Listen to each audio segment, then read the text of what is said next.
I'm the black sheep of my family. Uh, I have two brothers. We are all professional somethings or other. I'm a lawyer, and I've been practicing now for about 11 years. My younger brother was a preacher. Now he is a Christian family therapist. Okay. And then my baby brother is a professional musician, and then he teaches. So when I say I'm the black sheep, I was the one always getting in trouble. I was the one pushing the bounds, being the oldest, trying to figure out exactly how far I could go, and oops, I've actually gone too far. So why not begin the whole continue the process with the tattoo? Nice. It's kind of funny. I got a bunch of my pledge brothers after we were initiated into the fraternity my freshman year of college. We're planning to go get a tattoo, and we were in Montgomery for undergraduate. But lo and behold, instead of going to a local tattoo parlor, they were determined to hop in the car and travel 3 hours to Columbus, Georgia. Went to a place called Fast Freddy's. And I remember meeting Freddie. He was about 6'10", had a wife beater t-shirt on, blue jeans, crew cut top, like flat top, but then had long hair in the back. And I remember asking him, hey, listen, man, I need to go to the bathroom. He says, I'll just piss on the floor. I mean, just very, very crude gentleman. So, I ended up getting my first tattoo at the age of 18, right here on my ankle. And while my mom was very easygoing, there were certain things that she may or may not object to. I remember calling her and telling her about something I had done over the weekend, which apparently she wasn't too happy with. And I had been home a couple of weeks prior to that, and I had shown my brother my tattoo, but I didn't show my mom because I didn't want to have to deal with her fussing at me.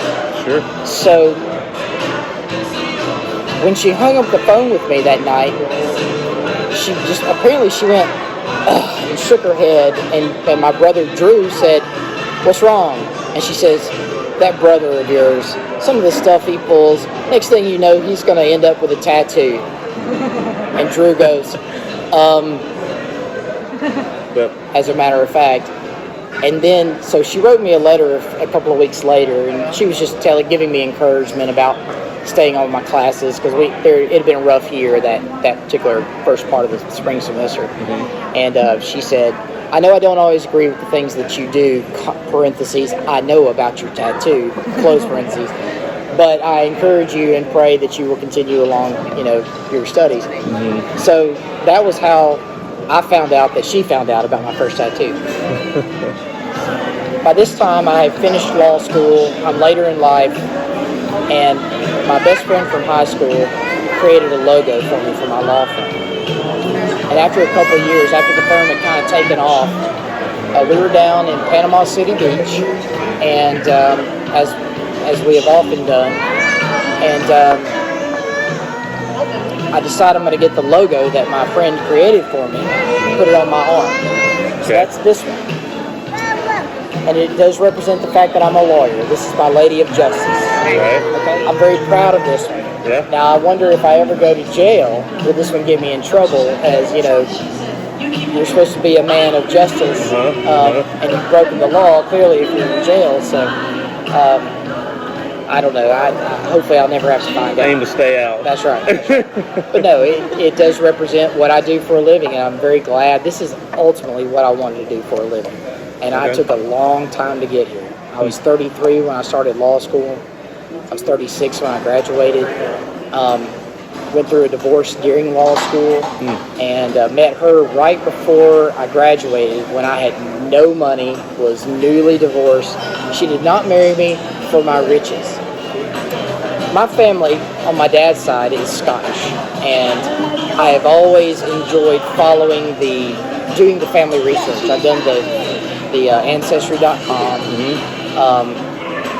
and discovered that not only am I primarily Scotch, English, Irish, it's kind of hard to differentiate between those three. But I know that my family history, my grandfather on my dad's side had done a family history several generations. in Scotland and actually knew where our homelands were. My grandparents had given me our clan badge, which is this tattoo right here. Okay. So this is the clan badge, and we were part of the Gunn clan, Gunn. And apparently the Gunns were very black and white folks, meaning there was very little middle ground. Because the Latin in here actually says either peace or war. So you couldn't just come in saying, yeah, I'm kind of in the middle, I'm not going to play either side. You either came in a state of peace or a state of war, we'd be your best friend. And I've heard that from other clan groups from Scotland. It's like, yeah, you guys are real assholes when you want to be. But anyway, so that's what this is. And I have actually told every person with the Jameson name, if you're ready to get a tattoo just like mine, I'll be happy to pay for it for you. Now, my oldest son has actually called me out on that, and I haven't. When he first called me out on it, I was like, he was under the age of 19. I said, well, still technically you're under your mom's roof, so let's get you over the age of 19. At some point, I'm actually going to let him do it.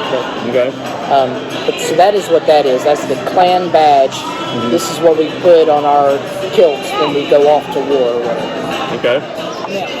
Well, thank you for sharing. I see a lot of them that represent just really identity. Like, this is who I am, with the family crest and the, all those things say something about who you are.